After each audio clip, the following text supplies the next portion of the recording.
সপ্তমবার কেন্দ্রীয় অর্থমন্ত্রী হিসেবে বাজেট পেশ করবেন নির্মলা সীতারামন।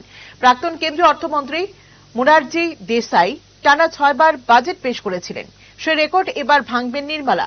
23 জুলাই মঙ্গলবার কেন্দ্রের তৃতীয় মেয়াদে নরেন্দ্র মোদী সরকারের প্রথম পূর্ণাঙ্গ বাজেট পেশ করবেন নির্মলা।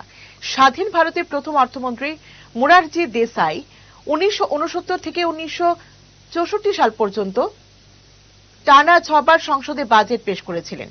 লোকসভা ভোটের আগে 1 ফেব্রুয়ারি অন্তর্বর্তীকালীন বাজেট পেশ করেন নির্মলা। এবার তৃতীয় মোদী সরকারের প্রথম বাজেট পেশ করবেন তিনি। 2024-25 সালের বাজেট হলেও অর্থনৈতিক বিশেষজ্ঞদের মতে দেশ আগামী 5 বছর কোন পথে যাবে তার দিশা দেওয়ার চেষ্টা করবে মোদী সরকার। কর ছাড় থেকে শুরু করে নিত্য প্রয়োজনীয় জিনিসের দাম নিয়ে কেন্দ্রীয় সরকার কি পদক্ষেপ নেবে তার দিকে তাকিয়ে গোটা দেশ। এবার অধিবেশন 12 আগস্ট পর্যন্ত চলবে। বেশ কয়েকটি বিল এই অধিবেশনে পাশ করাবে মোদী সরকার। লোকসভা ভোটে বিজেপি ভালো ফল করতে পারেনি, তাই এবারের বাজেট অনেকটাই গুরুত্বপূর্ণ বলে মনে করছেন রাজনৈতিক মহল থেকে শুরু করে অর্থনীতিবিদরা।